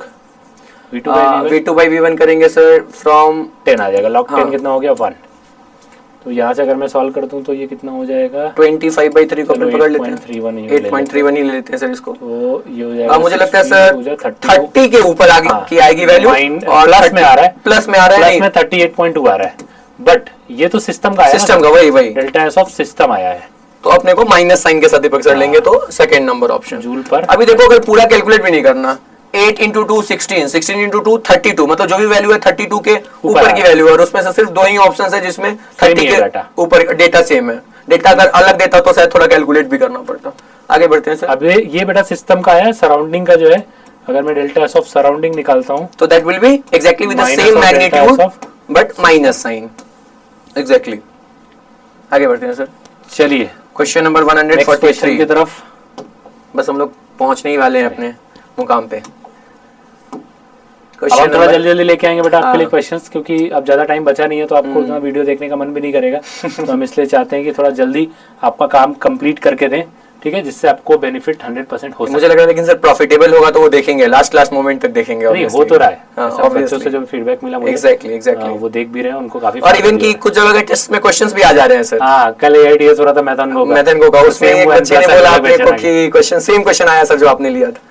ठीक है, आप देखो सर, ये जो है एंथैल्पी ऑफ न्यूट्रलाइजेशन का क्वेश्चन है। हमने 1 मोल स्ट्रॉन्ग एसिड 1 मोल स्ट्रॉन्ग बेस लेके सॉल्ट और वाटर बनाया, तो इतनी एनर्जी रिलीज होती है। ये बेसिकली वाटर के मोल पे डिपेंडेंट है। एग्जैक्टली। कितने मोल वाटर बन रहे हैं। हाँ। ठीक है, 1 मोल वाटर बनने पे इतनी एनर्जी रिलीज होती है। इतनी एनर्जी, क्योंकि पर मोल क्या बोला कि तुम्हारे पास एसिड 0.25 मोल है, और बेस भी कितना है 0.25 मोल है, तो वाटर भी कितना बनेगा सर 0.25। तो 1 मोल से अगर इतना बन रहा है तो 0.25 से कितना, इसका 1/4 बनेगा। 1/4 बनेगा, तो इसको 1/4 करोगे तो हमारा ऑप्शन मैच हो जाएगा ना सर, ये सेकंड। तो मतलब सिंपली क्या है, बस क्वेश्चन देखने में ऐसा डरावना सा लग रहा है, ऐसा बहुत खतरनाक सा, बट आपको सिर्फ समझना है कि सवाल क्या कह रहा है। 1 मोल वाटर बनने से एनर्जी रिलीज हुई थी x, और वही एंथैल्पी ऑफ न्यूट्रलाइजेशन थी हमारे लिए। तो अगर हम 1 मोल के बजाय 1/4 मोल लेंगे तो एनर्जी कितनी रिलीज होगी, उससे डिवाइड बाय 4। हाँ बिल्कुल बिल्कुल, ठीक है, तो हो जाएगा ऑप्शन नंबर 2 करेक्ट। आगे बढ़ते हैं sir. Question number 144, lattice enthalpy दे रखा है सर 788, एंथैल्पी ऑफ हाइड्रेशन भी दिया है, और देन हीट ऑफ सॉल्यूशन। ये अगेन मुझे लग रहा है सर हाँ हेस्लो वाला चीज अप्लाई करेंगे क्या? मैं एकदम सिंपल तरीका बताता हूँ इनको। एंथैल्पी ऑफ सॉल्यूशन जब भी आप किसी कंपाउंड का लेते हो, मान लो मैं NaCl का ही ले रहा हूँ, एग्जैक्टली NaCl का एक्वा सॉल्यूशन बनाना है मुझे, तो ये 2 स्टेप से गुजर के जाएगा।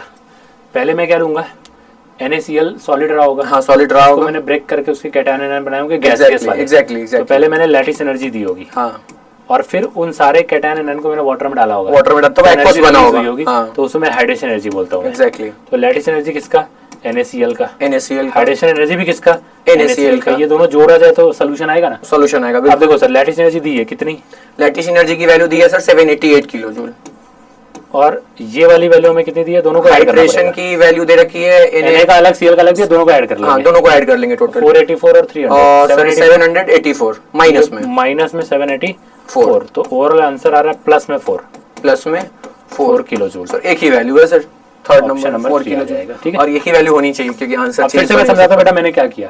हमारे पास अगर सॉलिड NaCl और मैं उसका सॉल्यूशन बना रहा हूँ तो पहले मैं उस सॉलिड NaCl को वाटर में डालूंगा तो पहले वो ब्रेक होगा, खुद को ब्रेक करेगा ना, बिल्कुल गैसियस में ब्रेक होगा ना, कोई भी आयनिक कंपाउंड ब्रेक होकर पहले गैसियस कैटायन और उसमें जो एनर्जी सप्लाई करनी पड़ती है उसको बोलते हैं लैटिस एंथैल्पी। और फिर वो गैसियस कैटायन एनायन चारों तरफ से वाटर से सराउंड होते हैं और वहाँ पे एक नया साइज बनता है, हाइड्रेटेड साइज, उसमें पर उतना डिटेल में नहीं घुसते, रिलीज होती है, ठीक है। जनरली हाइड्रेशन एनर्जी एक्सोथर्मिक होती है और रेडिएशन एनर्जी पॉजिटिव अगर ब्रेक हो रही है तो हम उन दोनों का समेशन लेंगे तब तो हम यहाँ से वहां तक पहुंचेंगे। सीक्वेंस ही तो है पूरा। तो मतलब उसी को अगर पूरा फ्लो डायग्राम में करो तो उसको बोलते हैं कि जिस भी कंपाउंड को तुम्हें एंथैल्पी ऑफ सॉल्यूशन चाहिए उसका लैटिस एनर्जी और हाइड्रेशन एनर्जी। थर्मोकेमिस्ट्री में मुझे लगता है सर ये एंथैल्पीज को ऐड और सबट्रैक्ट करने का एकदम थ्योरी क्लियर होना चाहिए बच्चों को, क्योंकि फार्मूला ही सर इतना है, या तो ऐड करना है और सबट्रैक्ट करना है बस। अब कुछ ज्यादा लॉजिक नहीं लगा सकते, कितना तुमने दिया कितना तुमसे लिया गया सबको आपस में जोड़ो, इक्वेट करो, इक्वेशन बनाओ। क्वेश्चन नंबर सर 145, इसमें भी दो रिएक्शंस अलग अलग दे रखा है सर, डेल्टा H की वैल्यू दे रखी है दोनों रिएक्शंस के लिए, इसकी निकालनी हमको निकालनी है। तो अपन जो दो रिएक्शंस को manipulation of the reaction of सवाल है, मुझे क्या करना है, पहले को जैसा वैसे लेना है, सेकंड को रिवर्स करके 2 से मल्टीप्लाई करना है। सेकंड को रिवर्स करना है क्यों, क्योंकि सेकंड में FeO को उस साइड रखना है, बिल्कुल। तो हमारे पास है -26.8 और सेकंड को रिवर्स करेंगे तो सर प्लस हो जाएगा, और 2 से मल्टीप्लाई भी करना है सर, 2 × 16.5 हो गया आंसर खत्म। इतना ही तो करना है सर। अब ये नहीं कि अपन रिएक्शन पूरा रिवर्स करके लिखने लग गए पेपर में और फिर सॉल्व कर रहे हैं, ऐसा नहीं करना है बेटा उतना आपके पास। ये हो जाएगा 33 पॉजिटिव में वैल्यू आएगा, पॉजिटिव वैल्यू और बहुत कम ही आ रहा है तो थर्ड ऑप्शन आ गया क्या? थर्ड ऑप्शन प्लस में ये कितना आ जाएगा 0.0 है तो इधर हाँ सर थर्ड ऑप्शन निकल के आएगा 6.2 किलो जूल। अब ये नहीं करोगे आप बिल्कुल भी कि रिएक्शन को रिवर्स कर रहे हो फिर ऐसे जोड़ रहे हो पूरा लीनियर इक्वेशन बना के, ये सब नहीं करना अपने को। सोचने में क्या किया मैंने, ध्यान से देखो, तुम्हें Fe2O3 रिएक्टेंट में चाहिए था, यहाँ ऑलरेडी रिएक्टेंट है, कुछ नहीं करना है। CO ऑलरेडी था अपने रिएक्टेंट में, ये मुझे प्रोडक्ट में चाहिए FeO और यहाँ पे रिएक्टेंट में ये मुझे 2 मोल चाहिए और ये 1 मोल है, तो इसको रिवर्स करके 2 से मल्टीप्लाई। और देखो ध्यान से ना कि अगर ये 2 होगा तो जब जोड़ोगे तो 2 और 1 3 हो ही जाएगा, तो उसमें तो कुछ प्रॉब्लम है नहीं। आगे बढ़ते हैं sir, question number 146। The standard cell potential of the cell reaction is this. Then calculate the standard Gibbs energy change of the reaction. ये भी बेटा डायरेक्ट फॉर्मूला बेस्ड क्वेश्चन है। Delta G not is equals to minus NF E not. तो अपने को E not sir basically calculate करना है। तो E नॉट तो हम निकाल सकते हैं। E नॉट निकालना, E नॉट दिया हुआ है क्या? नहीं E not sir, E not की पोटेंशियल दी हुई है। हाँ E नॉट की वैल्यू दी हुई है, तो अपने को रिएक्शन लिखने का भी ज्यादा कोई जरूरत नहीं है। ये हो गया -2 F की वैल्यू सर 96487 सर, ठीक है 500 थोड़ा जल्दी हो जाएगा। और E नॉट सेल की वैल्यू सर 0.32 दे रखा है। आंसर मुझे किलो जूल में या जूल में? आंसर किलो जूल में दे रखा है, डिवाइड बाय 1000 भी कर देते हैं, 1000 भी कर देते हैं अपन। ये 20 से 20 चला गया और यहाँ पॉइंट लाते हैं, ठीक हाँ। है। सो ऑलमोस्ट मैं 100 मान लो क्या सर, इसको मान सकते हैं ना सर। हाँ तो ये 200 और 6 कितना आ रहा है? नहीं 6 नहीं सर 0.32 था sir, that value was 0.33। Okay हाँ 0.32 था, तो ठीक है। मैं इसको 96.5 100 200 हो गया और 200 को 0.32 किया तो कितना आ जाएगा?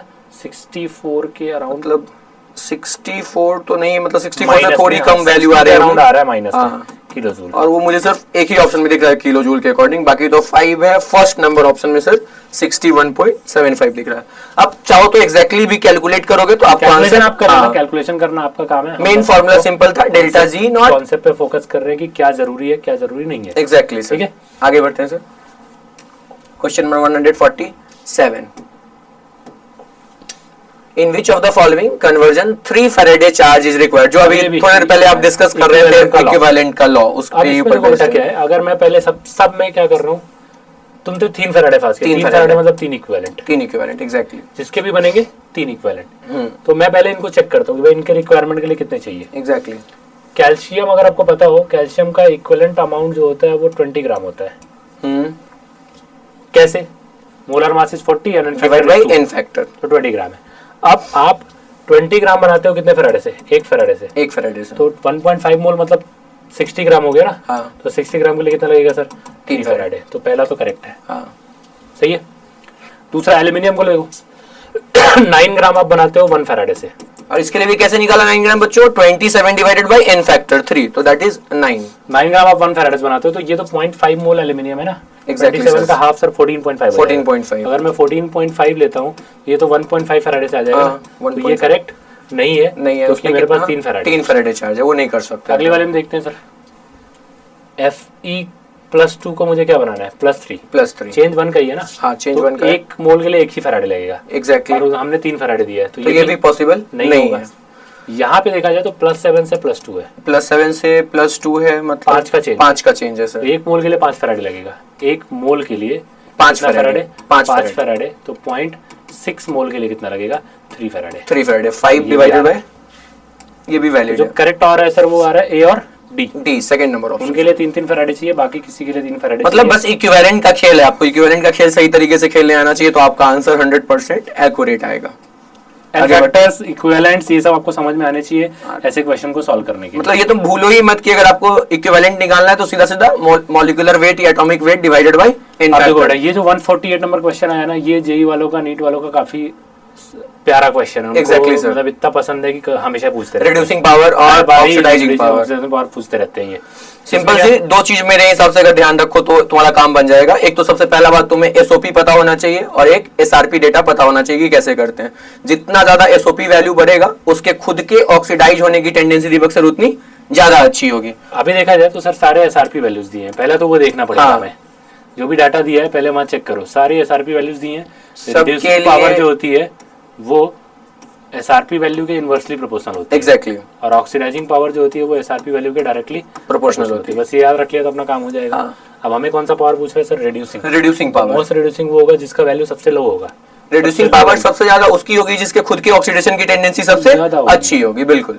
तो के वाला जो है वो सबसे ज्यादा रिड्यूसिंग पावर का होगा, -2.93 है सर। क्योंकि वैसे भी सोचो ना, पोटेशियम तुरंत खुद को ऑक्सीडाइज करना चाहेगा, तो इसका मतलब दूसरे को तुरंत हाईएस्ट और सिल्वर लोएस्ट, ऐसा किस ऑप्शन में? और सेकंड नंबर ऑप्शन में सर। अब मुझे लगता है थोड़ा सा अगर इलेक्ट्रोकेमिकल सीरीज का भी टेबल उनके दिमाग में होगा तो उनको लगेगा यार लिथियम, सोडियम, पोटेशियम में सब तो बहुत ऊपर ऊपर रहता है। नहीं, लेकिन ये क्वेश्चन तो बच्चों को कोई डाउट नहीं डाउट नहीं। ठीक है, ये आना ही चाहिए। ये हम डाउट कर भी नहीं सकते आपके ऊपर कि आपको नहीं आता होगा, क्योंकि ये क्वेश्चन तो मुझे लगता है पीवाईक्यू में कम से कम 20 बार मिलेगा। हाँ एकदम रिपीटेड टाइम्स। नीट जेईई में तो मतलब फेवरेट क्वेश्चन है ऐसा सर। ये 149 Kc has been found to be 10 की पावर -6, तो E नॉट सेल की वैल्यू फार्मूला बेस्ड सवाल है सर। अगर मैं E की वैल्यू लिखूं E not -0.06 n into log Q।